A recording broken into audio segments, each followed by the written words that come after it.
think this shot's pretty okay, right? How do you think you look? I think you look good. I'm fine. It's a good angle. I'm not worried. Right, good. All right. Seems great. Well, guys, hello. We are live, technically recorded, I guess would be the official term of that, from GenCon 2023. But it's a live recording, so like you're not going to edit this. 100% So when I do this, live. like you're just like, That's been there the whole time. And I'm like, this is silly. Just put it There's down. no way anyone could have Put it planned down. this, right? Put it down. What are you doing? It's live. It happen. It is. So we are live from here, GenCon 2023. This is Will Schick Sometimes I get called that. at Atomic Mass Games. Earlier today, some might say live, incredibly live, so thoroughly live, they revealed the new core set for Marvel Crisis It was Protocol. liver than this was, because this is recorded. Well, I mean, this is lively recorded. We recorded it live. Okay. Yep. Sure. That's where we're going. That's the technical All term. right, I'm that's pretty fine. certain. Sure. But so you guys unveiled like We even have a whole- live studio audience then. There is. You can hear them out there. Yeah, they're right there. That is not a pre-recorded audience or anything like Not that. at all. There's no laugh track. Can you give me a Guaranteed. laugh track? And there it was. But you guys went live today, earlier this morning, and revealed just an absolute metric ton of stuff. A new core set, Spider Foes, Gwenum, yes. Gwenum and Ben Reilly, Yeah. who were on a lot of people's lists. Personally, the thing that I have found absolutely extraordinary is I've always wanted another Crossbones. Okay, We finally have another You Crossbones. do. And This one has a plasma rifle. it does. Plasma cutter? I don't remember. What's that called? We have the card right here. Yeah. Let's go to the card. Plasma beam. So, And guess what? It is a beam. and does it incinerate? Yes. He said. I mean, why wouldn't it be? No, it pierces. Oh, that's even Why better. would it incinerate? It's a plasma beam. That's like a more It's like a efficient cutter. incinerate. You don't It even cuts have to wait things. for the next attack. Exactly, It you're just, done. It just happens. You just get rid of it. But so tell me a little bit about. There's been a little bit of a gap of some of announcements and some releases for MCP outside of M'Baku and Claw, which M'Baku just kind of out of the gate, by the way, just really sets Wakanda up in a really incredible way. That's so fun to play. He's pretty good. He's an absolute monster. It's incredible. But tell me about the thought process behind coming out with a new core set. Honestly, there's been a lot of characters in the initial core set that not necessarily needed a revamp. They're still used. They're still regularly played. But being able to put a new spin to get new people in and make it significantly more accessible, I thought was a really cool idea. Tell me a little bit about why that was now and not previously or held. Yeah. So there's a bit of like joy in the fact that 4 years ago, almost to the day, we released or announced Marvel Crisis Protocol to the world, and then released that in November. We talk a lot about how, much like the hobby, as we work together and do this stuff, right, we get better, we improve, we learn stuff. Our team is constantly striving to like find the next level of like what can we do better the next time, and the core box to us has always been, and you see this with all of the core sets that we've made so far, right? The design process for that and kind of our mantra is that we want to make the best starter experience possible. We want to make the best core set for a player. I don't want to offer you dinner, but then be like, oh, cutlery and potato masher sold separately. So like, here you go. Go, like, you can get a taste of what's there, but you're gonna have to like get the rest of the experience outside of it, right? Yeah. We want those core sets to be a place where like players can comfortably tell new players, hey, if you get this thing, you can show up to game night and you can play the game. Yeah. Like in its complete form and feel like you're right in the level. And obviously 4 years is a long time. Like Marvel Crisis Protocol has grown. We've added transformation rules. We've added grunts. We've kind of seen the meta shift and evolve, and what characters need to do and what they can do kind of shift around. And so it was one of those things where like you take all of this stuff, like knowing that we can make those core set characters look cooler, that we can add dynamism to them, that we make the assembly process slightly more accessible for new players because we've gotten better at engineering, at learning what the plastic can do and what we need to do to make things, less parts or bigger parts or things like that. And then also, we had this really cool opportunity where 2 years ago we announced that, hey, we're going to be looking into localization. Yes. So the game is going to go multilingual. Well, as we always talk about, our process is typically 2 years. So 2 years from there, we're announcing this new core set, and part of that is multilingual. Yep. going into that process, we knew that we had to make some changes. We had to make black plate replaceable cards. We had to look at all this stuff and make it so that it would work from a localized standpoint. And that opened up an opportunity where we're like, okay, well, we have to redesign the packaging anyway. We have to redesign some of the cards. We can take everything that we wished we had done originally because we know more now, Right. and we can implement that, and we can create kind of the next springboard for Marvel Crisis Protocol, the all-in-one complete package. Yeah. And 4 years is kind of a great, you look at the lifestyle cycle of like a lifestyle game, right? You have that initial like peak, and then you kind of plateau, and then what are you doing next, right? So like, how are you bringing more people into the community? How are you growing and like tending to that community? And part of like that comes to the idea of, okay, how do we get that next group of players in? How do we rejuvenate and revitalize like what's going on? Yeah. And being able to offer a new core set does that in a lot of ways, right? Having these iconic characters come back in new forms, making sure that, like you said, all of those core set characters, those original core set characters, they're still useful. Yeah. And the character updates and revamps it a lot to like make sure that they were on the level playing field. Mm-hmm. But I think the idea with that core set, and one of our issues was, you can't just say, take these 10 characters and they make a great roster. Right. They make an okay roster. You need other things. You need to bring in elements, right? Once again, I'm saying, well, here's your dinner, but salt sold separately. Correct. And you're like, that's not cool. Like, this is not the dining experience. Because I need you to have that salt. Right. So that you can taste all the flavors. I mean, right? Correct. It's a flavor enhancer. Exactly. So now we can kind of like re-engineer everything. And we can do cool things like Marvel Crisis Protocol's really grown. Hey, now there's not just 2 affiliations, there's 4. I gotta say, that was one of the things that like I was literally like, we were on the way here in the car, all watching it huddled around a tablet in the back like a movie theater, and Baron Zemo being an affiliation leader, Iron Man being a Shield affiliation leader. I squealed when I heard that about Baron Zemo. I think he's so cool, and the mindset that you guys have talked about a lot is like these are snapshots of individual characters at individual times. I feel is captured perfectly in this core box, especially with Ultron and the drones. Iron Man being a leader of S.H.I.E.L.D., a very specific frame of time when that was going on, and Doc Ock as the Sinister Six. That one, we knew if we did another version of Doc Ock and there wasn't a Sinister Six leadership, we would be in severe trouble with the community. So we were kind of like, well, you can't play it out of the box, but we'll put it there anyway. Right. Because again, the idea is like we want new players to have the opportunity to kind of dabble in roster building and thinking about squad construction, and new affiliations allow you to do that, right? And then on top of that, having an 11th character in Winter Soldier, Bucky Barnes. Like now, you don't just take all 10 characters, you get to choose. Right? You get to make a decision of who am I leaving behind in my roster? So it immediately starts players thinking about, oh, there's so much more to this, right? Like, I can choose my affiliation. Maybe I like this affiliation, I want to build it out. What characters are there? Oh, I'm going to choose to leave behind X character so I can take Y character. All of that, again, it gives you the full meal out of one box. And all of that kind of came together to be like, this is a great time to do it. We get to move into the multilingual. 4 years, we've learned a lot. And it was just kind of a great opportunity to say, hey, we don't need a new edition. The game is doing great. We're really happy with where the rules are. We've done, little updates or tweaks here and there to like keep things going and kind of viewing it as a living rule set, more or less. Well, I'll say, it seems like you guys have spent a lot of time on quality of life improvement. Oh yeah, absolutely. Especially with what comes in the core box. And granted, just shut me off if I'm not supposed to talk about this. But I'm doing demos here at GenCon this weekend of this core set, which if you are not coming down to this, why? But can I grab this Go for priority it. tracker? Whatever you want. So, oh, there goes the cube. It's truly live. So first off, this new priority tracker just looks awesome. Like it's very present on the field, and there are these cubes which track your priority. Number one, it feels really good to fit that die in there. There's something about a double punch that is just super satisfying. For sure. And the victory point trackers here.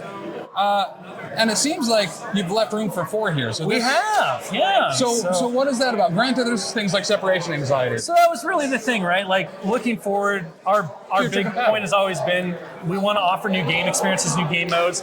Multiplayer is absolutely part of the Marvel Crisis Protocol experience, right? You have separation anxiety. You have some other like options and opportunities to play, even if players want to play kind of just a team mode on their own. So opening up the tracker to allow for 4 cubes, not only does it give us design space in the future to say, hey, we don't have to make an extra thing for something that we know already exists and maybe we want to expand, but it also just lets players think about the game in ways that maybe they want to play, right? I want to play a 4-player free-for-all. Okay. Like, go for it. Players can figure that out. It's not super difficult. Like, it'll be a little wonky at times, but if you don't just want to play Separation Anxiety, go for it. We can provide those opportunities, and we can continue to grow the game experiences and the game modes that we can offer by utilizing some of these tools.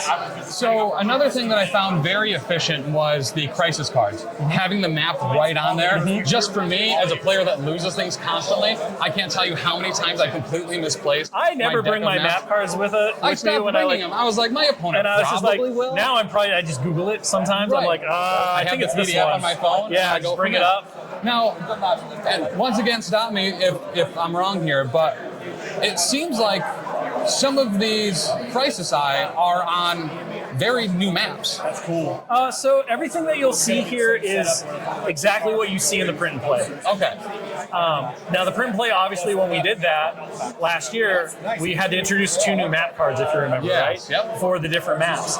And the reason that we had to do that was because we always knew we were moving to the tarot cards, but we didn't want to kind of like reveal too much too soon. So I had to go back to the graphic designers who kind of gave me raised eyebrows, and I was like, so you guys had to like overproduce. I know you just finished these, but I need them in LCG styles. And they were like, why would we go back to that style? It's the old style. And I was like, yeah, but. And they gave me a little razzing, and then they did it, and we released them. Also like, from a print and play perspective, you need something that you can sleeve easily. And everybody has LCG cards from MCP, but they didn't have tarot cards yet. Oddly enough, I had just bought a bunch of the Game Genic ones specifically for Shatterpoint, so it's like, now I have something for all of these other tarot cards. Yeah, exactly. But no, it's like another quality of life improvement, right? Like making things very accessible and easy for players. The token redesigns are another one that was big, I gotta say, the generic secures and extracts, awesome. Yeah. Thank you, honestly. The funny thing is like it was always internally, we were like, look, you can use any 1-inch token for an objective as long as you and your opponent know what they are. We provide cool ones for the players who like want to live in the moment. Yeah. But that became, it became taxing on the players because they were like, well, I have to go through this whole stack. I mean, and the it became tackle taxing boxes that get carried around on just us to because we carry were like, those. every time we had to find new stuff. So we were like, hey, we'll just shift to generics. And by doing so now, players can just use those. Or if you have the old ones and you want to play something more thematic, go for it, right? As long as they're the 1-inch tokens, you're fine. And then on the generic, like the status conditions and all that, the wound, the power, we really want to go back in and just amp those up, right? Yeah.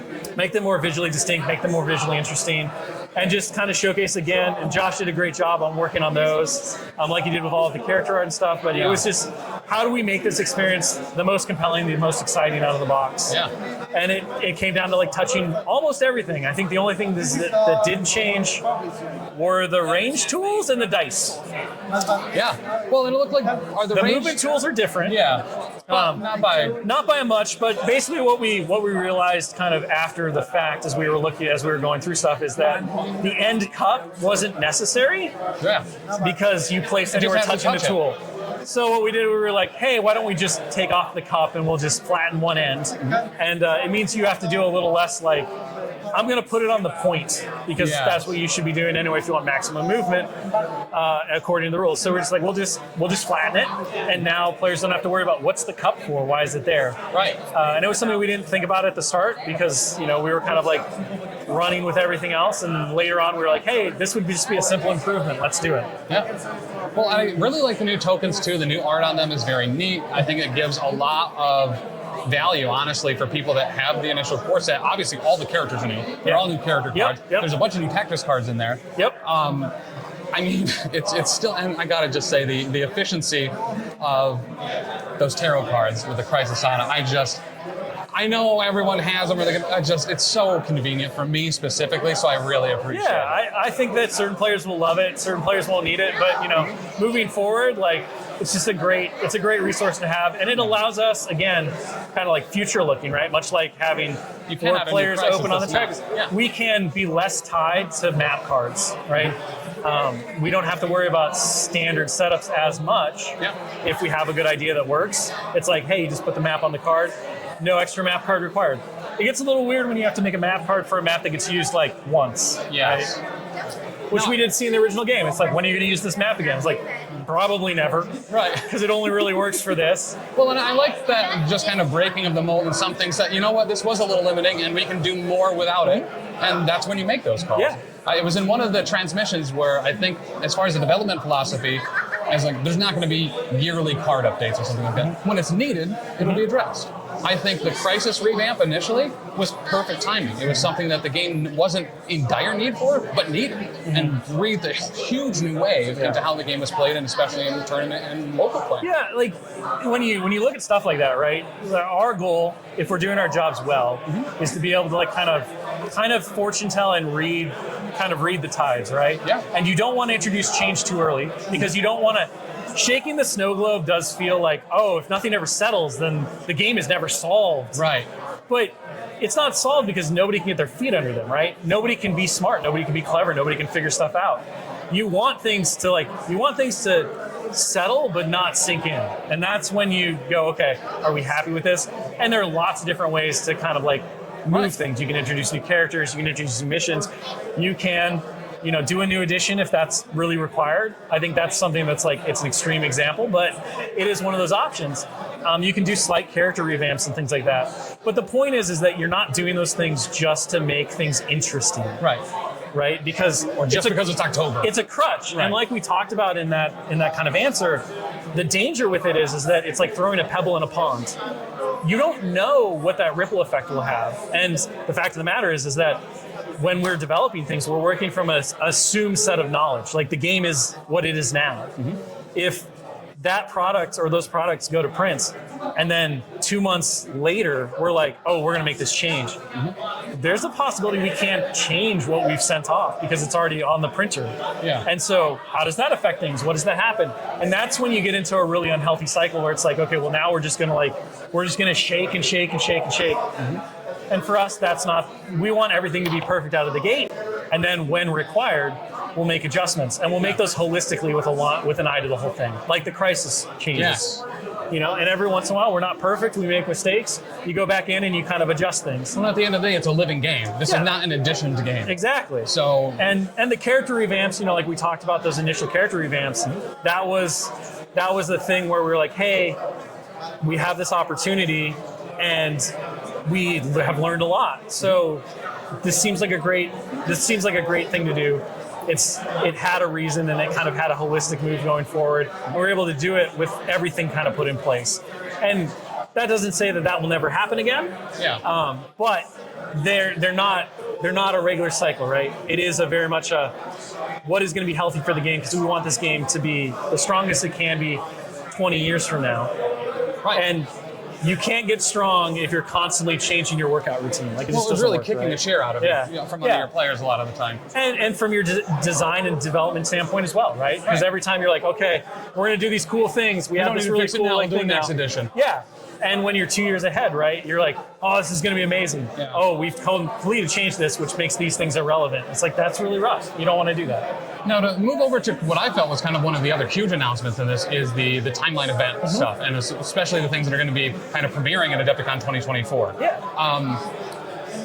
I really like the idea of this a lot, and I'm really interested to hear about more of the mechanics of it. Sure. So, if you're talking about kind of doing themes or events tied to a particular time frame, bringing in, you talked about doing Avengers and Cabal first, as well as X-Men and Brotherhood. And that bringing in a roster or using a particular affiliation over maybe a 3-day series of events, you're going to be using one of those at a time and not reusing it. Now, is that the affiliation specifically or the individual units? No, so the way that timelines are kind of like set up, right? To kind of give an overview of like why timelines. Yeah. There's a percentage of players out there who their investment in the game is very much in terms of mastery, right?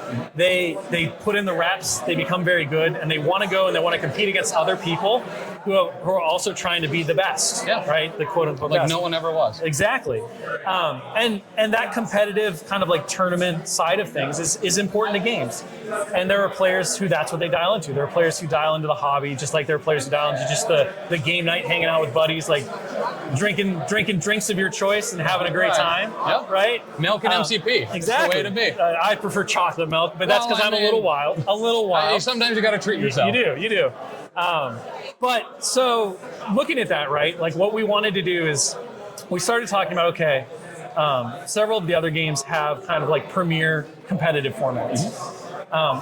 What is it that we want for Crisis Protocol? Yeah. And the timeline thing was something that we had baked into the very start because we always were very interested in the idea of like, okay, one of the things that I think is that we, both Pagani and I, think is really interesting from the mastery mindset is it's easy to create efficiencies out of everything. But what happens when you have a more limited set? Like the more you limit options, I think the more you breed creativity to a point. Once you say, well, there's only 10 characters, then it's like there's no creativity anymore. Right. Because there's just, that's it. But taking 160 some characters and distilling it down to 60 characters. Now I have to be pretty creative because I may not have all the tools or the options that I would normally want. It might give characters a new time to shine as well. Right. And something where they previously weren't able right? to, yeah. Again, it's all about breeding player creativity, like looking at something that you'd say, well, this is not the most efficient option, but now that my options are limited, I can make it the most efficient option. Or how do you work within that set? Yeah. And for us, that idea, that's the start of mastery. So I can take anything from Crisis Protocol and I can put it together to make a winning list, to make a list that I can pilot very effectively and do what I need it to do and be competitive against other players who are doing the same thing. And then we went one step further and we said, okay, well, but even if you limit through a timeline, you're still only talking about 10, right? But true mastery is being able to do a bigger subset. So the idea is that you're going to go in to this timeline event. It's going to have a set of characters and tactic cards that you're going to choose from. And then you're going to have to build, at Adepticon, it's a 3-day event. And I think most of the premier events that we run will be 3-day events.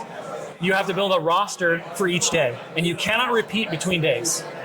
Affiliations, characters, or nothing? Characters and cards. Specifically. You can repeat crisis cards, but that's it. I like that a lot. So now, as a player, not only do you have to do it once, you have to do it 3 times. And your decision-making process becomes, well, am I going to take my best stuff on day 1 so I can make day 2? Do I need to make? Yeah. Am I going to spread it out? Do I feel confident enough that I can beat the other players with the lesser stuff, the things that I view are not as strong, so I can save the strong stuff for the end. The challenges that are put in there, like the person who wins the timeline event has proven mastery at that point. Yeah. And that to us was really important because again, we want to celebrate that and we want a format that really lets a player like flex and showcase. If you can win an event with your cherry picked 10 characters and the roster that you put rep into, right? That's amazing. It's great. I'm not taking away from that. No, not at all. But it's not necessarily like mastery, right? There's always the argument of, well, you just took the best things, right? And you did this thing, right? The classic. If you go to a timeline event and you make it to the top and you complete at the end, no one can take that away from you because you didn't have access to everything you wanted. Yep. You only got to use the things you wanted out of the things that you were given once, and you competed against a field of players that were all doing the same thing. Yeah. So that's the origin of the timeline event, right? Like that is the goal. And the way we accomplish that is that each timeline event has a loose narrative. Not every timeline is going to necessarily be drawn straight from the pages of Marvel, right? Because from a game perspective, we have to be able to mix and match and balance characters. And what we do for each timeline is we sit down as a development and design team and we say, okay, how are we going to challenge players? So we're going to put in some good stuff. We're going to put in some not so good stuff. We're going to put in some stuff that we think bridges those. We're going to creatively problem solve and be like, much like we do with normal game dev and design, right? We're like, okay, we think this stuff works this way. We know it does this. We know it doesn't do that. Players get to figure out the rest.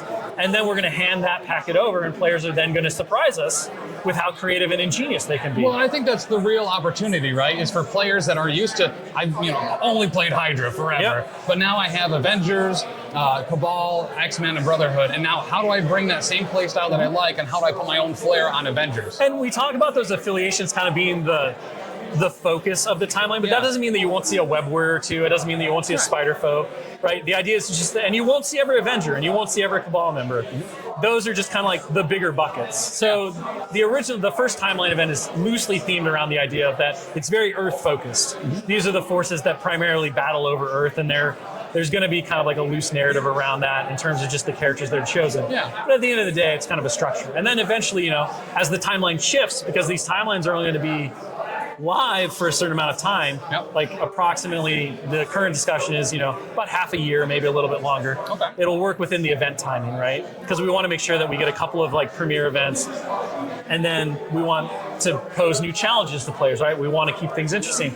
So the next timeline might be more cosmic focused, and now you're going to look outside of Earth, and what does that mean? Very much so. Who knows, right? But that's the other exciting part of it, is that we kind of get to construct these things and put things together. And maybe we'll see a Planet Hulk, or maybe we'll see a Fear itself, or who knows, right? What we can come up with. But at the end of the day, again, it goes back to, if a player can win a timeline event and prove mastery, that's pretty amazing. Yeah. If that player can come back and win a different timeline event, that, dollars to donuts, I don't know that somebody's going to be able to do that. So that's my challenge, right? If somebody can go back to back on timelines, 2 different timelines, like at that point, nobody can say that you're not a master. No, he just ran this or that. Like, well, he used the same smaller pool everybody else did. And he did it with 2 distinct different pools. And I really love that too, especially going into that second or third day, being like, okay, well, that guy, he normally does this. What one did he use first? Okay, well, he has these 2 left. Well, I could be going up against, still close to anything. You always have to be prepared for anything and have that mastery over what you're running. And I love that so much. And I think it's going to branch people out into stuff that's... And obviously, now we've talked about the scope of it. This is not an event that I necessarily think, it's not the new way to play Crisis Protocol. Right. I think the vast majority of the player base will probably not really be impacted by it. Right. Some stores might run the timeline and they'll be like, hey, we're just going to use the set of timeline characters, but they're not going to have multiple rosters, right? It just opens up opportunities. Again, this is really the thing for players who want to go to an event like an Adepticon or a GenCon, and they want to go to that pinnacle event, that premier event. And this is it. This is the one for them. And for everyone else, we're going to have so many other cool things to do that your mind's going to be blown. Base game, multiplayer, new game modes, all that stuff. Yeah, right? It's all there. There's really a lot of ways to play this game. It's all there. And speaking of OP kits, over the last few years, we've gotten Renewal of Vows and Empirical. Nothing yet this year. Are we going to be seeing a kind of league or multi-game style event at any point in the near future? I don't think that there's going to be one for this year, but there are more in the works, and there's more stuff coming.